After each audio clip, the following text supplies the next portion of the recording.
ماشاء اللہ لا حول ولا قوة الا باللہ العلی العظیم. اعوذ باللہ من الشیطان الرجیم. بسم اللہ الرحمن الرحیم. الحمد للہ وکفی الحمد للہ علی آلائہ الحمد للہ علی نعمائہ الحمد للہ علی ما ہدانا والشکر علی ما اولانا والحمد للہ خالق الخلائق اجمعین والحمد للہ رب العالمین. والصلاة والسلام والتحیۃ والاکرام علی سیدنا و سید الانام شفیع ذنوبنا وطبیب قلوبنا مولانا و مولا العالمین رحمتا للعالمین علی القاسم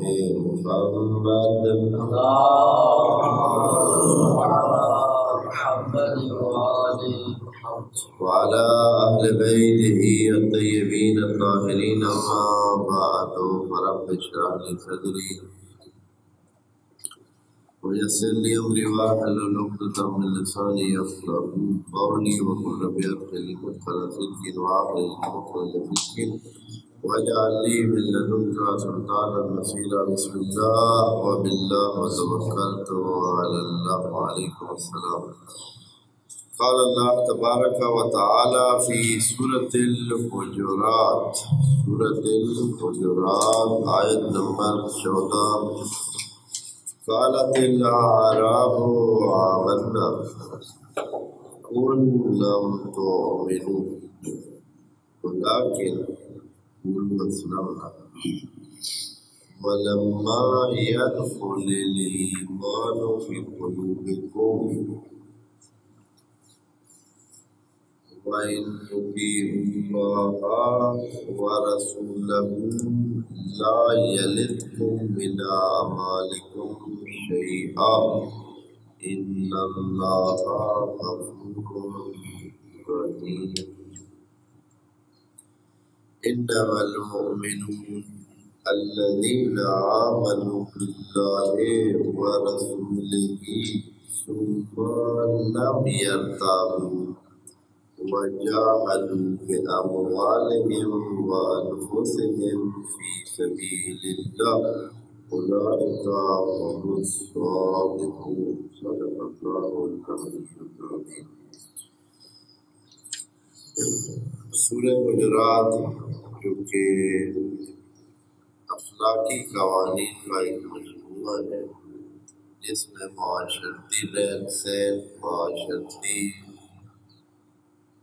تہذیب کے حوالے سے قوانین بتائے گئے ہیں، اس میں جو آخری ہم نے بات آیت نمبر 13 میں پڑھی تھی وہ قانون مساوات تھا کہ اے انسانوں ہم نے آپ کو ایک جیسا یا ایک لیول پہ بنایا ہے اور کسی انسان کو کسی انسان پر کوئی برتری حاصل نہیں ہے. ہر بندہ اگر وہ مرد ہے تو سوائے ایک مذکر کے اور اگر عورت ہے تو ایک مؤنث کے کوئی اس کا نام نمود تعارف اور نہیں ہے. اگر کوئی اس کا تعارف لگا ہوا ہے کسی قبیلے سے وابستہ ہے کسی جگہ وہ موجود ہے تو وہ صرف تعارف کے لیے ہے، پہچان کے لیے ہے، اس لیے کہ اس قبیلے میں پیدا کرنے کا اختیار کسی کو نہیں ہے سوائے ہمیں. ہم نے کسی کو کس قبیلے میں ڈالا ہے، کسی کو کس گھر میں پیدا کیا ہے. تو خدا کریم کہتا ہے کہ اِنَّا خَلَقْنَا، ہم نے خلق کیا ہے. یہ مت گمان کریں کہ آپ کا کوئی بہت بڑا اس میں کردار ہے. مثلا کوئی بندہ اگر قریش میں پیدا ہوا ہے تو یہ اس کا تو اختیار نہیں ہے، اس کے تو کوئی اس میں کردار نہیں ہے، اس نے تو کوئی زور نہیں لگایا، اس نے کوئی عقلمندی نہیں دکھائی، یا اس کے عقل و شعور اور چالاکی کی وجہ سے یہ نہیں ہوا کہ وہ کسی بڑے قبیلے میں پیدا ہوئے، بلکہ اس کو اگر ادھر پیدا کیا ہے تو خدائے غریب نے پیدا کیا ہے. اس لیے اس کا کوئی بنتا ہی نہیں ہے کہ اس پہ وہ کیا کرے، فخر کرے. کہ بھائی اچھا جی میں تو فلاں قبیلے سے، بھائی تم نے کون سا دور لگایا ہے یا تمہارے کیا اس میں کردار ہے؟ ہاں اگر تم ادھر کے لیے ہو جی تو کیا کر کے تم ہندو گھرانے میں بھی پیدا ہو سکتے تھے، کسی ایسی جگہ بھی پیدا ہو سکتے تھے جو دوسرا کوئی قبیلہ ہو، دوسری کوئی جگہ ہو۔ تو اس میں انسان کا جب کردار نہیں ہے تو اس میں اترانے کی کیا ضرورت ہے، یا اترا کتنا سکتا ہے؟ بہرحال لیکن چونکہ ہمارا معاشرہ یا اصل جہان میں یہ چیزیں ہیں، انسان کے پاس کردار کے حوالے سے اترانے کے لیے جب کچھ نہیں ہوتا ہے، جب اس کے اندر کردار کا ذرہ نہیں ہوتا ہے، تو پھر وہ ان خیالی چیزوں پر ہی آ جاتا ہے اور انہی کے ذریعے اپنی بڑائی کو پیش کرنے کی کوشش کرتا ہے۔ جب اس کے پاس کچھ اور نہیں ہوتا ہے، پھر اس کی اور پہچان نہیں ہوتی ہے، تو پھر وہ اپنے ان پہچانوں کو جو کہ خدا نے صرف تعارف کے لیے اور ایک دوسرے کو جاننے کے لیے بنے، انہی کو ایک معیار بنا کر انسانوں کی قیمت یا انسانوں کا مقام متعین کرنے کی کوشش کرتا ہے۔ یہ کون ایسے کرتا ہے؟ وہی جو اس کے پاس کردار سے کے حوالے سے پیش کرنے کو کچھ بھی نہیں ہوتا۔ اگر کہیں ایسا ہوتا ہے کہ کسی بندے کے اندر کوئی کردار ہوتا ہے، اس کی صفات ہوتی ہیں، اس میں اچھائیاں ہوتی ہیں، جبلت ہوتی ہے، اچھی فطرتیں اس نے اپنے اندر پال رکھی ہوتی ہیں، تو وہ کبھی بھی اس طرف نہیں جاتا ہے۔ جیسے کہ ابھی ہم دیکھتے ہیں کتنے ہیں، اگر ایک بندہ سائنسدان ہے، مثال کے طور پر اگر کوئی سائنسدان ہے، سائنسدان کے حوالے سے اس کی پہچان ہے، اس نے علم حاصل کیا اور علم رکھتا ہے، اور سب کو پتہ ہے کہ یہ بہت ہی بڑا سمجھدار بندہ ہے اور علم والا ہے، اور سائنس کے حوالے سے اس نے کافی مطالعات رکھے ہوئے کیے ہوئے ہیں، وہ کبھی نہیں لکھے گا کہ یہ جو ہمارا سائنسدان ہے مشہور ایٹم کے حوالے سے، کیا نام ہے اس کو، قدیر، کبھی اس نے نہیں لکھا ہے کہ چودھری قدیر خان۔ کبھی آپ نے کہیں پڑھا ہے ایسا کہ اس نے ایسے لکھا ہوگا؟ سر ڈاکٹر قدیر تو سنا ہوگا، لیکن حالانکہ وہ بھی اگر چاہے یا دیکھے تو وہ بھی کسی فیملی میں پیدا ہی ہوا ہوگا، اور اس فیملی کا کیا ہوگا، ممکن ہے کہ کوئی اسی قسم کا لنک بنتا ہی ہو، کوئی وہ کسی مثلاً سردار قدیر خان لکھ دے یا کوئی اس قسم کا کچھ، لیکن کبھی بھی نہیں، اس لیے کہ اس کے پاس پیش کرنے کے لیے اس خدا کے دیے ہوئے اور یعنی بغیر غور کے جو حاصل ہوا ہوگا مقام ہے، اس کے علاوہ اس کے پاس اپنی طرف سے ایک کردار موجود ہے، ایک صفت موجود ہے، ایک اچھائی موجود ہے، اس کو ضرورت ہی نہیں ہے کہ وہ اپنے ساتھ کیا لکھے، اس قسم کا کوئی عنوان درج کرے۔ وجہ یہ ہے کہ وہ خود اس کے پاس کچھ ایسا ہے۔ تو بہرحال جتنی تہذیب اوپر چلی جائے گی، اتنے ہی یہ جو عناوین جن کی وجہ سے خدا نے پہچان کا ذریعہ بنائے، یہ ختم ہوتے جاتے ہیں۔ پورے جہان میں ہی ایسے جہاں جہاں تعلیم کی لیول بالا ہے، تعلیم کی لیول زیادہ ہوتی جاتی ہے، وہاں ان چیزوں کا نام و نشان نہیں ہوتا ہے، لیکن جہاں تعلیم کم ہوتی ہے تو لوگ اپنے نبوت و نمائش کے لیے انہی عناوین کا سہارا لیتے ہیں۔ تو اب آگے جو ہے یہ اوکھی چیز ہے، خدا کریم نے تو بڑے ہی آسان سے کہہ دیا ہے کہ ہم نے آپ سب کو برابر بنایا ہے اور برابر بن کے رہیے۔ اگر میرا گروپ چاہتے ہیں تو اس کا طریقہ کیا ہے کہ تقوی الہی اختیار کریں، پاکیزگی اور طہارت کو اپنائیں۔ جتنی طہارت اور پاکیزگی ہوگی اتنا ہی تقوی ہوگا۔ طہارت دل کی بھی ہے اور جسم کی بھی ہے۔ ساتھ ہی اس مسئلے کو مزید واضح کرنے کے لیے خدا کریم نے کہا کہ یہ جو ہم نے کہا ہے کہ جو بھی تقویٰ زیادہ رکھتا ہوگا تو وہی ہمارے زیادہ قریب ہے۔ تو اے اللہ آپ کے ہاں بھی کوئی درجے ہیں، اور اگر درجے ہیں تو یہ ہم جو مسلمان ہیں ہمارا درجہ کدھر ہے، کیسے ہمیں پتہ چلے کہ ہم تقویٰ کی کس لیول پر ہیں اور کتنا ہمارا درجہ ہے، پتہ تو چلے کہ ہم آیا اے اللہ تیرے قریب ہے یا نہیں ہے۔ تو خدا کریم نے کہا کہ آپ کو مثال دے کر سمجھاتا ہوں کہ تاکہ آپ کو سمجھ آ جائے۔ فرماتے ہیں کہ قالت العرب، ایسے ہے جیسے یہ مثال ہے، قالت الاعراب آمنا، عرب آ کر کہتے ہیں کہ ہم مومن ہو گئے ہیں، ایمان لے آئے ہیں۔ تو نبی کو کہا کہ قل ان کو کہہ دو۔ اچھا، یہ جو قالت الاعراب ہے یہ کس کو انہوں نے کہا؟ قالت الاعراب، عرب کہتے ہیں، عرب کہتے ہیں، کس کو کہتے ہیں؟ اور آپس میں کہتے ہوں گے، اب نبی کے سامنے تو آ کر نہیں کہتے ہوں گے، لیکن خدا کی طرف سے حکم ہے کہ قل ان کو بتا دو لم تؤمنوا، آپ مومن نہیں ہیں، آپ ایمان نہیں لائے۔ سیدھی سیدھی جواب ہے، وہ کہتے ہیں کہ ہم ایمان لے آئے ہیں، آگے سے جواب ملتا ہے کہ آپ ایمان نہیں لے آئے ہیں، ولیکن ہاں اتنا ہے قولوا اسلمنا، آپ اسلام لے آئے ہیں۔ کیوں بھائی اسلام لے آئے صرف، اور ابھی ایمان کے درجے پر فائز نہیں ہوئے؟ بس قرب کے دو درجے ہیں، ایک قرب کا درجہ ہے اسلام اور دوسرا قرب کا درجہ ہے ایمان۔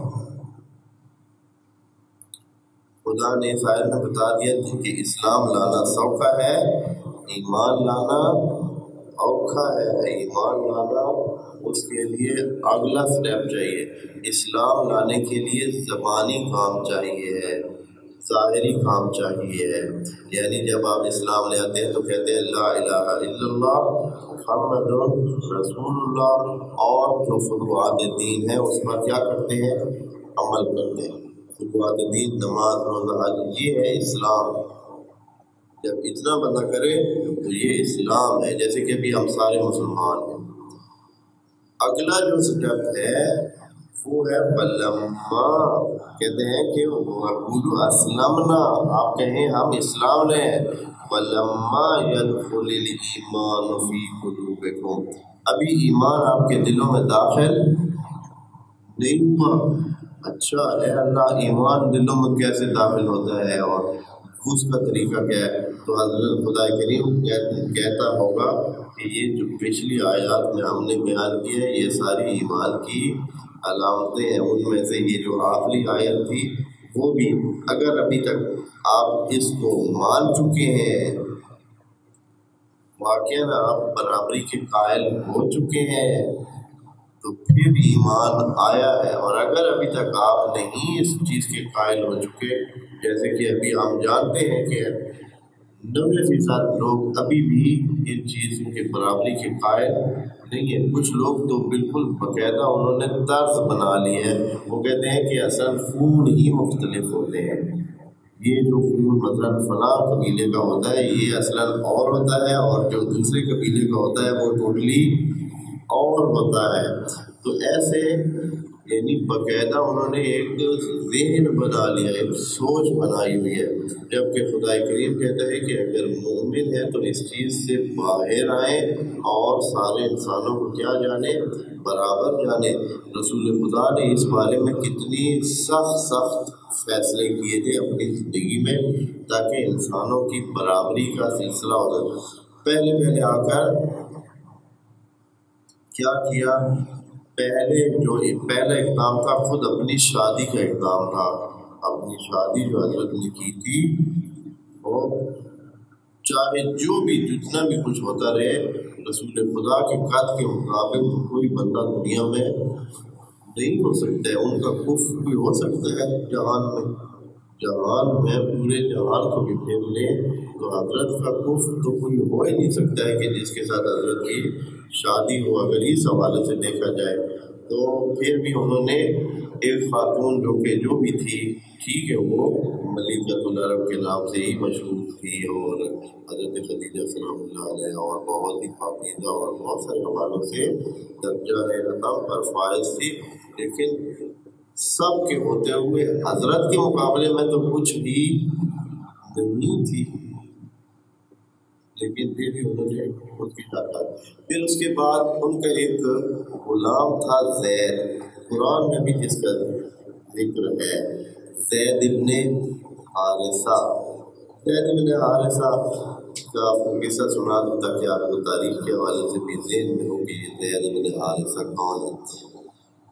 پرانے زمانے میں، اس زمانے میں حضرت کے زمانے میں عرب میں یہی رواج تھا، اکثر ہوتا تھا کہ جو زوراور قبیلے ہوتے تھے یا اکثر ڈاکو قبیلے مشہور تھے، جو بھی جنگجو ہوتے تھے، جو شہر اپنے کسی قبیلے کے لڑاکو اور جنگجو ٹائپ کے مرد ہوتے تھے اکٹھے ہو جاتے تھے، اور ان کا کام یہی ہوتا تھا کہ کسی نہ کسی جگہ جا کر کسی قبیلے پر حملہ کیا اور ان کو تہس نہس کر دیا، مرد ان کے مار دیے، عورتوں بچوں کو پکڑ کے ساتھ لے آئے، مال بھی لوٹ لیا۔ جو عورتیں اور بچے آ جاتے تھے ان کو آگے بازار میں کیا کر دیا،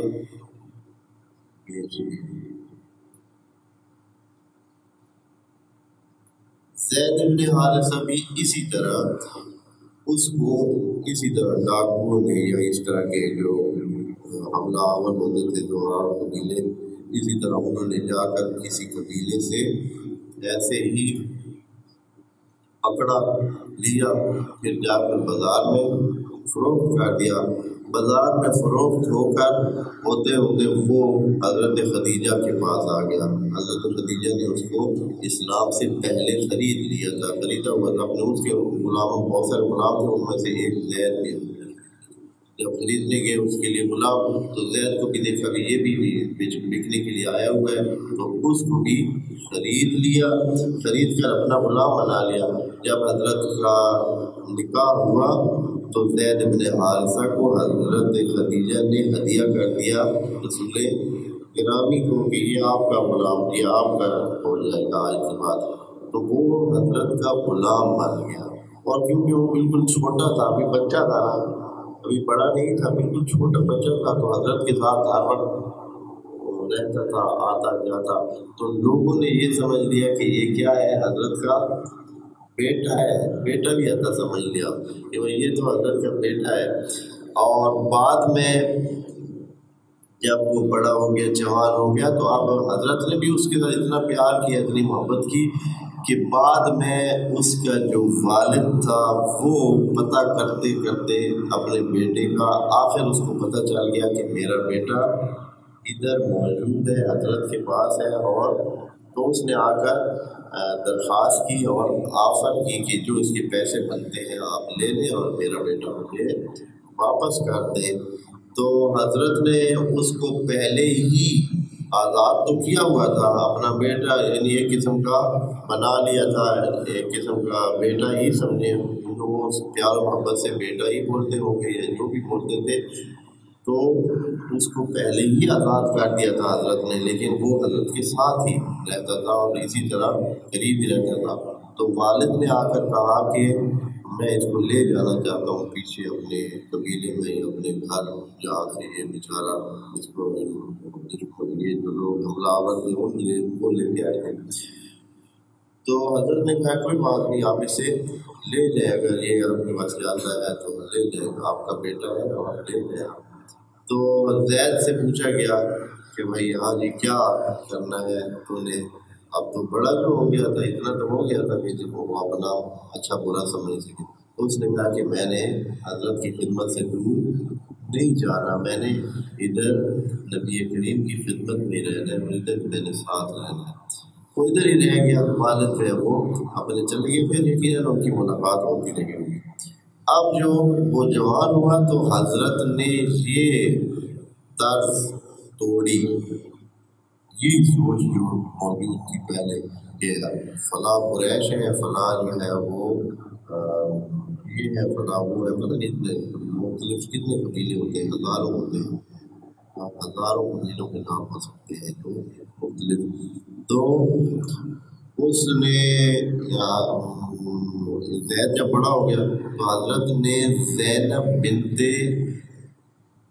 جحش جو کہ حضرت کی کوئی رشتے میں چچزاد یا اس طرح کی کوئی دور کی سرپنتی تھی، قریبی رشتے دار بھی تھی، قریش سے تھی اور بڑے ہی ایک بٹکیرے قسم کے بندے کی بیٹی تھی. تو حضرت نے زید کے لیے اس کا رشتہ جو ہے وہ طے کر دیا، کہا کہ اس خاتون کے ساتھ اس کا رشتہ ہوگا. زینب کو جب پتہ چلا کہ بھائی واہ جی واہ، زینب نے کہا واہ جی واہ، ساڑھے واسطے یہ الگ اسے جانچ خود جو ہے وہ بھی اس نے شاید کوئی اتنا ریئیکشن نہیں دیا ہوگا، لیکن وہ زینب نے کہا کہ میں تو نہیں کرتی بھائی، میرے تو جو ہے نا یہ دیکھیں تو صحیح، زید ایک تو غلام، دوسرا پتہ نہیں اس کا رنگ اس طرح کی کوئی چیز نہیں ہے، کوئی ایسے بالکل ہی لوگ بندہ ہے، میں اس کے ساتھ شادی کر کے کیا کروں گی. اس طرح اس نے باتیں کی تو فوراً آیت نازل ہوئی.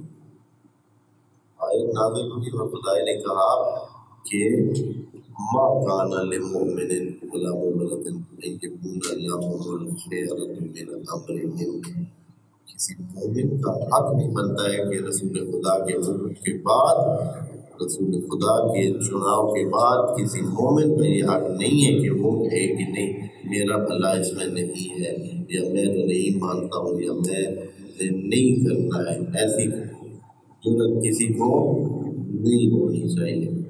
جیسے تیسے تھا، پھر اس کی کیا ہو گئی شادی، اس کے ساتھ زید کی شادی زینب کے ساتھ طے ہو گئی. حضرت نے یہ کام کیوں کیا تھا؟ اس سوچ کو توڑنے کے لیے اور یہ بتانے کے لیے کہ سچا ایمان ہی ہے. پھر جب زینب مان گئی تو یقیناً اس نے یہ ثابت کر دیا کہ وہ کیا ہے، وہ خدا و رسول پر کیا رکھتی ہے، ایمان رکھتی ہے. تو اللہ کون مانتا ہے؟ وہ کہتے ہیں کہ ہم مار دیں، ہم نے یہ کام نہیں کرنا ہے. ہاں جی، کتنے لوگ ایسے ہی کہتے ہیں کہ ہم نے یہ ایسے نہیں، لیکن اس نے مان لیا جب رسول خدا کا حکم ہوا اور خدا نے اس پر تاکید کر دی تو مان لیا. لیکن ایسا ہونا تھا کہ اس کی شادی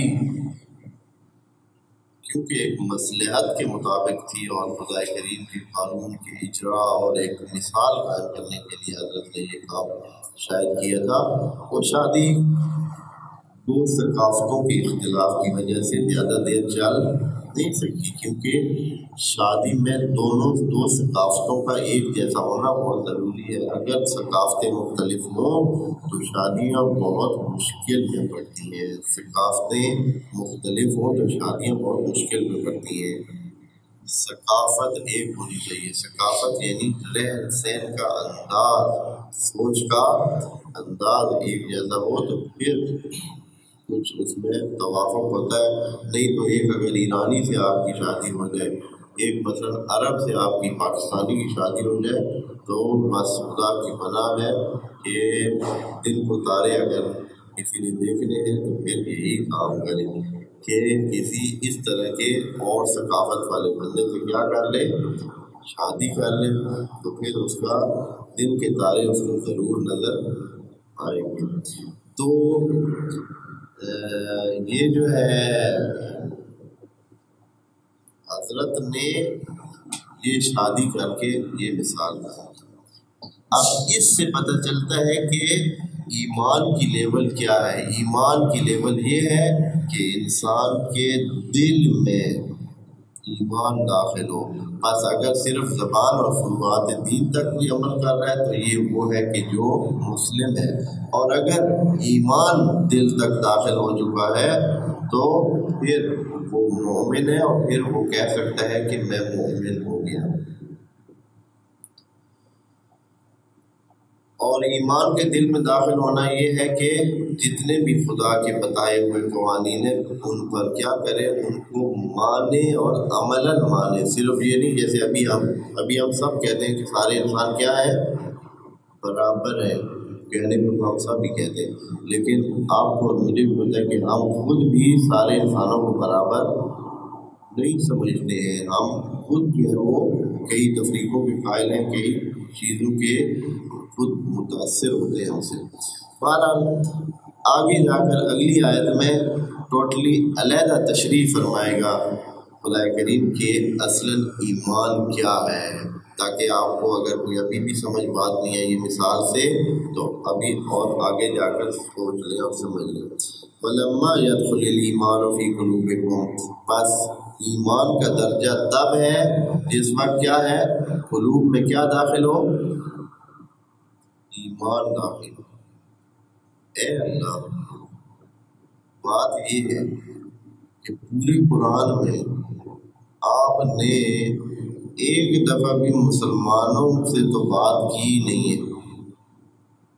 پورے قرآن میں ایک دفعہ بھی مسلمانوں کو نہیں کہا کہ یا ایھا الذین اسلموا. یہ آپ نے پڑھا ہے کہ یہ آیت ایسے پڑھی ہے، ختم قرآن کرتے رہتے ہیں اکثر، آپ اکثر جگہوں کو پڑھتے رہتے ہیں، تو کبھی آپ نے پڑھا ہے یا ایھا الذین اسلموا، اے اسلام لانے والوں؟ نہیں پڑھا ہے نا. بس اسلام کوئی ایسا درجہ ہی نہیں ہے جو خدا کے قابل خطاب ہو. خدا اسلام لانے والوں کو کوئی خاص درجہ نہیں دیتا، ان کو مخاطب بنانے کا درجہ نہیں دیتا، اس قابل نہیں سمجھتا ہے کہ ان کو میں مخاطب کروں. خدا کریم کن کو مخاطب کرتا ہے؟ یا ایھا الذین آمنوا، جو ایمان لے آئے ہیں خدا ان کو مخاطب کرتا ہے. جب یہ حالت ہو کہ قلب میں اسلام ایمان داخل ہونے کی بات ہو تو پھر خدا کے مخاطب کتنے رہ جاتے ہیں نیچے؟ ہاں بالکل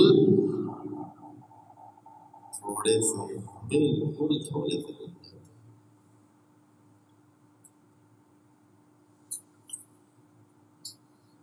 وَإِن تُطِيعُوا اللَّهَ وَرَسُولَهُ. اچھا، اب جو ہے وہ بیچارے تو ان کا تو کچھ بھی نہ رہا، جنہوں نے آ کر کہا تھا کہ ہم ایمان لے آئے ہیں، آگے سے سیدھا جواب ملا کہ بھئی آپ ایمان نہیں لے آئے. جیسے ائمہ کے پاس بھی آتے تھے نا لوگ، کہتے تھے کہ ہم آپ کے شیعہ ہیں، تو ائمہ آگے سے کیا کہتے تھے؟ سیدھا سیدھا جواب، بھئی آپ ہمارے شیعہ نہیں ہیں. پتہ نہیں بات نہیں، ان روایتوں سے اور اتنی باتیں بنا کے لوگوں نے ایسا سلسلہ کر دیا کہ ہر للو پنجو جو ہے وہ کیا بنا ہوا ہے، شیعہ بنا ہوا ہے. حالانکہ ائمہ کو مقبول نہیں ہے. جیسے یہاں خدا کریم نے ریجیکٹ کر دیا ہے، ہم تو ممکن ہے کہ وہ چاہیں گے کہ نہیں جی اچھا ہے، سب جتنے زیادہ شیعہ ہوں اتنے ہی، جتنے بھی بندے زیادہ اعلان کریں کہ ہم شیعہ ہیں یا وہ کہیں یا دعوے کریں تو ہم خوش ہیں. خواہ خوشی کی بات ہے. خدا کریم کے سامنے لوگ اگر کہہ رہے ہیں کہ ہم ایمان لائے ہیں اور وہ رسول خدا کو حکم دے رہے ہیں کہ ان کو کہہ دو کہ نہیں ہے مومن آپ کیا ہے، صرف مسلم ہے. تو ائمہ بھی اسی طرز پر جو اس طرح دعوے کرتا تھا تو ڈائریکٹ ہی اس کو کہہ دیتے تھے کہ بھائی چپ، لمبی مت چھوڑو، شیعہ تو نہیں ہو. ہاں محب ہو سکتے ہو، شیعہ نہیں ہو. اسی کے مطابق، اس آیت کے مطابق ائمہ عمل کرتے تھے. تو اب وہ بیچارے مسلمان، وہ جو اپنی طرف سے تو مسلمان ہوئے، چاہے ابھی مکمل ایمان نہیں ہوئے لیکن اپنی طرف سے تو وہ مسلمان ہوئے، نماز پڑھ رہے ہیں، روزے رکھ رہے ہیں، باقی کام بھی دین کے فرض دین پر بھی عمل تھوڑا بہت کر رہے ہیں۔ آپ ان کو یہ ہوگا کہ بھائی اگر ایسے ہے تو ہم تو گئے اتنی کر کے بھی کیا ہے، ہمارا تو کچھ حاصل نہیں ہے۔ تو خدا کریم ان کو گارنٹی دے رہا ہے کہ ہاں اگر آپ کوئی اچھائی کر رہے ہیں، کوئی نماز روزہ فرض دین میں سے عمل کریں تو آپ کا کوئی عمل ضائع نہیں ہوگا، لیکن شرط یہ ہے کہ اگر مطیع خدا اور مطیع رسول بن کر رہے اور ان چیزوں پر جو عمل کر رہے ہیں تو یہ آپ کے اعمال ضائع نہیں ہوں گے۔ ہاں ابھی آپ کو درجے اور طے کرنے ہیں، پھر جا کر آپ مومن کا ٹائٹل حاصل کر سکیں گے، لیکن یہ نہ کہیں کہ آپ اچھا مومن نہیں ہیں تو ہماری نمازیں بھی گئی، ہمارے روزے بھی گئے، ہماری زکاتیں بھی گئی، باقی نیک کام بھی گئے، ایسے نہیں ہے۔ کیا فرماتے ہیں؟ وَإِن تُطِيعُوا اللَّهَ، اگر آپ مطیع بن کر رہے اللہ کے وَرَسُولَهُ اور اللہ کے رسول کے، لا یلتکم من اعمالکم شیئا، آپ کے اعمال نیک میں سے کچھ بھی گرنے والا نہیں ہے، کچھ بھی ضائع ہونے والا نہیں ہے، آپ کے اعمال سارے کے سارے محفوظ ہیں۔ شرط یہ ہے کہ اطیعوا اللہ با اطیعوا الرسول رکھیں۔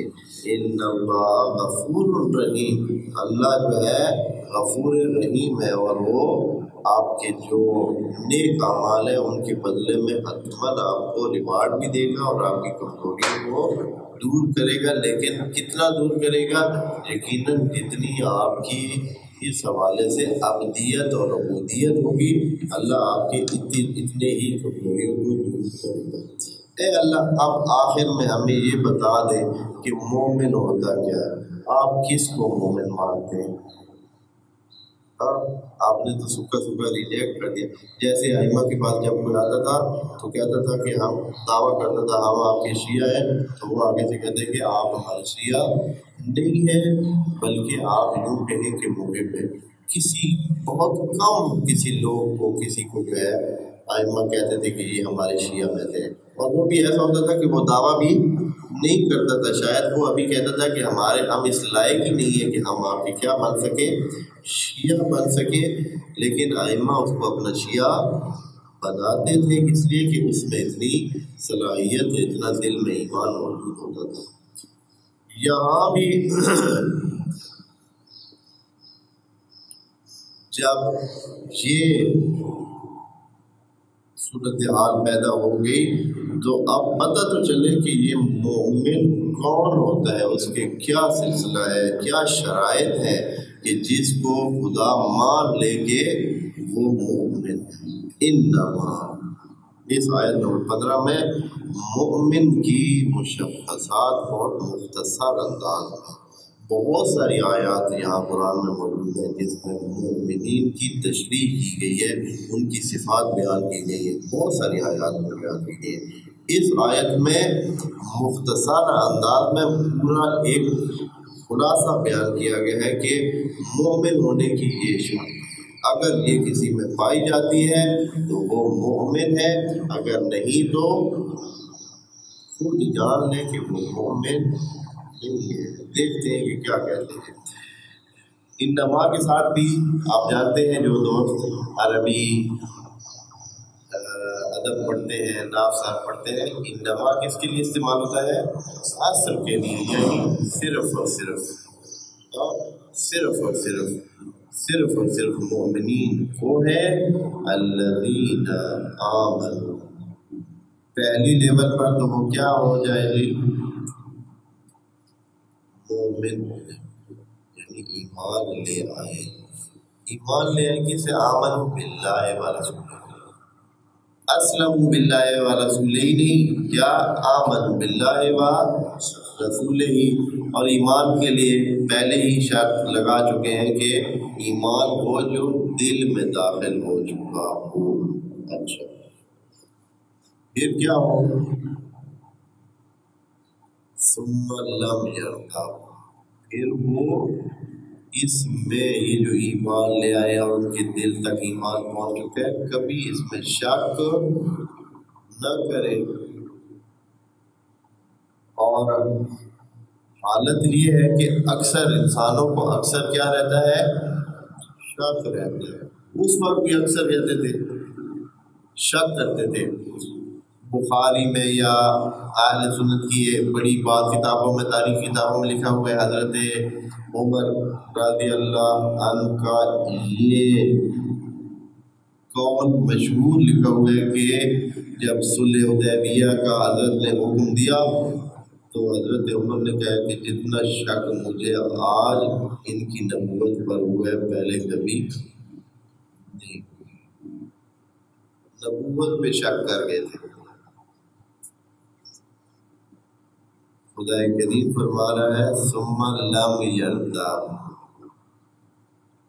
ثم لم یرتاب، پھر کبھی شک نہ کرے۔ اور ہماری زندگی میں تو 100 بار شک ہوتا ہے۔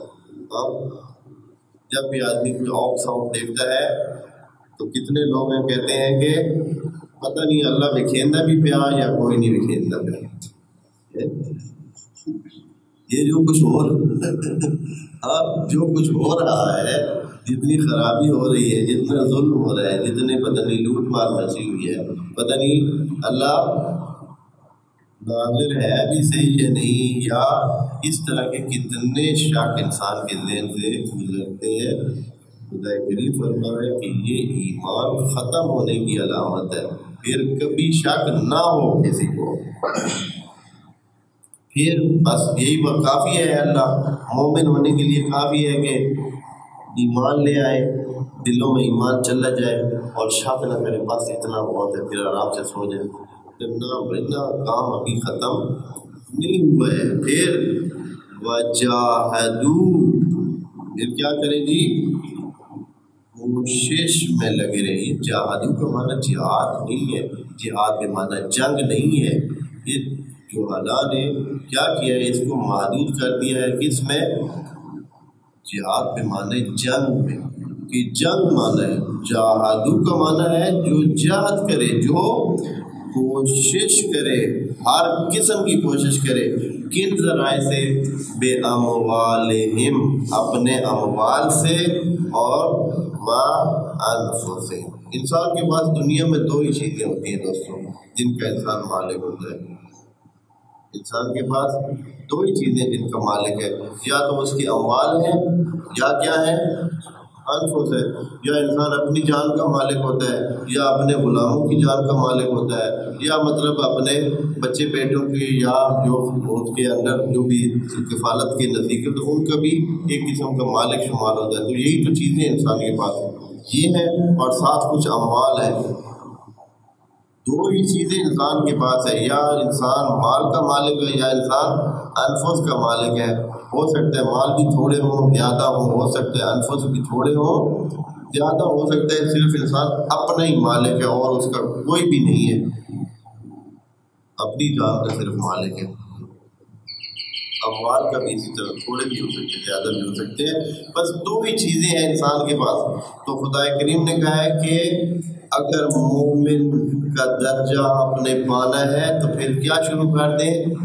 وجاہدوا بِأَمْوَالِهِمْ وَأَنفُسِهِمْ، کوئی حد بھی نہیں رکھی کہ 10%، 20%، 5 گھنٹے، 10 گھنٹے دن میں، کچھ بھی نہیں۔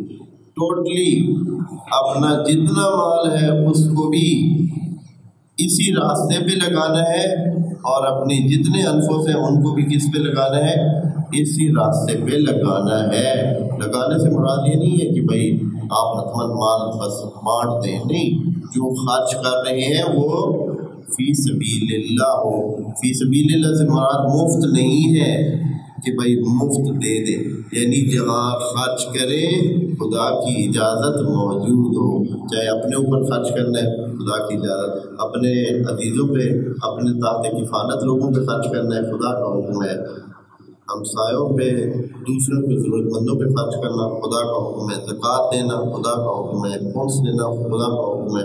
اسی طرح تمام وہ کام جن کا خدا نے حکم دیا ہے انہی پہ خرچ کرنا، یہی جہاد بالاموال ہے فی سبیل اللہ۔ اور جہاد پہ انفس کیا ہے؟ جہاد پہ انفس یہ ہے کہ آپ اپنا ٹائم جو ہے وہ بندگی خدا میں گزاریں۔ تو صرف مال تو نہیں چاہیے کہ آپ بیٹھ کر صرف مال خرچ کرتے رہیں اور کر سکتے آرام سے بیٹھے رہیں، نہیں بھائی، خود جائیں، خود محنت کریں۔ ائمہ یہ کر سکتے تھے، آپ پتہ نہیں آپ نے یہ پڑھا ہے اور حتماً اسٹیج پر بھی پڑھ چکے ہوں گے کہ امام علی علیہ السلام جس رات ان کی ضربت کی شب تھی 19 رمضان کو، اس رات پچھلے رات کے پہلے پہر وہ اپنے کاندھے پہ مختلف قسم کی جو کھانے کی چیزیں اٹھا کر مختلف لوگوں کو دے کر آئے تھے۔ تو ہر روز یہی کام کرتے تھے، رات کو اپنے کندھے پہ اٹھا کے کہاں اپنے جو آس پاس میں تھے مرید تھے حضرت کے، جو پیروکار تھے، قریبی تھے، انہوں نے کہا کہ مولا ہم کس لیے ہیں، ہم بھی تو ہیں، ہمیں آپ بتاتے ہم نے کیا ہے، آپ خود کیوں اٹھا کے جاتے ہیں، خود کیوں اتنی تکلیف اور مشقت اٹھاتے ہیں، ہم کس لیے ہیں، ہمیں آپ بتایا کریں۔ تو حضرت نے فرمایا تھا کہ یہ ہر کسی کا کام اسی کو دکھا دے اور ہر کوئی اپنا کام کرے، میں نے اپنا کام کرنا ہے، اور یہ ہے بے انفس سے خود کو بھی قربان کرے بندہ، خود کو بھی خرچ کرے، اپنے انفس کو خرچ کرے۔ اس ضمن میں جب انسان کسی کی مدد کرتا ہے، کسی کے کام آتا ہے، کسی کے مشکل کو کام کرنے میں مددگار واقع ہوتا ہے، تو یہ جہاد بے انفس ہے فی سبیل اللہ۔ یہ کام کرے، جب یہ کام کرے گا کوئی، اور کتنے تک ہے اللہ، 5 سال 10 سال 20 سال نہ، اصل ٹوٹل اموال اور ٹوٹل زندگی اسی کام میں لگی ہوئی ہو، یعنی جہاد فی سبیل اللہ میں لگی ہوئی ہو، کوشش کر رہا ہے فی سبیل اللہ،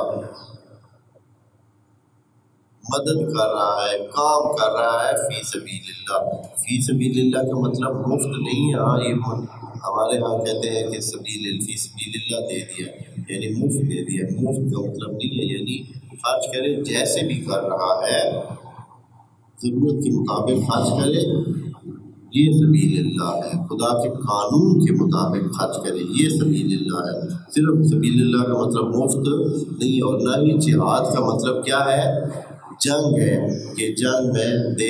اکثر جو ہمارے اہل تسنن تو بالکل ہی جہاد کے لفظوں کو کدھر لے جاتے ہیں، جنگ کے معنوں میں لے جاتے ہیں، اور پھر بھائی جنگ میں خرچ کریں اپنے اموال اور اپنے انفس کو، ایسے نہیں ہے۔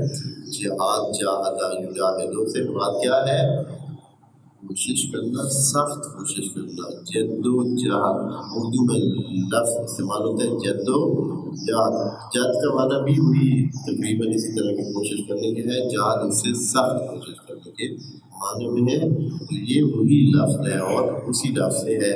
جہاد کا لفظ بھی اسی سے ہی ہے، جہاد کا لفظ بھی اسی سے ہے، لیکن وہ ایک کوشش کی ایک قسم ہے، جنگ جہاد کی ایک قسم ہے، ایک مصداق ہے۔ سارا جہاد یا جہاد جو ہے وہ سارا جنگ نہیں ہے، بلکہ دوسرے سینکڑوں ذرائع موجود ہیں جن کے ذریعے انسان کیا کر سکتا ہے، فی سبیل اللہ کوشش کر سکتا ہے۔ اس لیول پر آدمی ہو، پھر خدا کریم اس کو کون سا ٹائٹل دے گا، المؤمن۔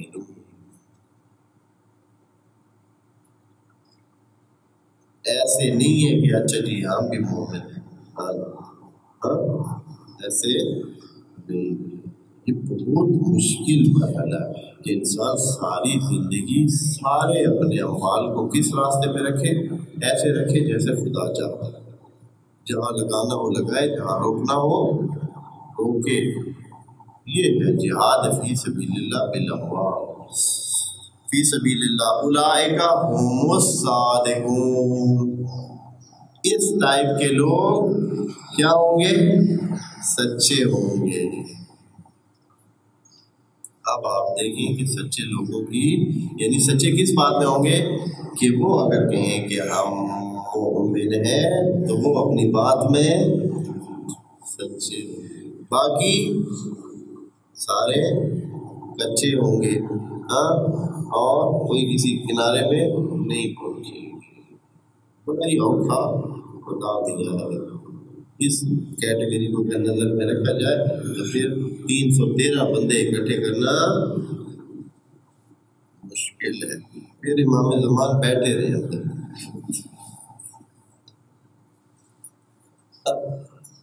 یہ بہت مشکل کام ہے، اور خدا سے دعا ہے کہ ہمیں اس راستے پہ کوشش کرنے میں مدد فرمائے۔ ہم کوشش کر سکتے ہیں، اس درجے پہ پہنچنا بہت مشکل ہے، مومن کے درجے پہ پہنچنا بہت مشکل ہے۔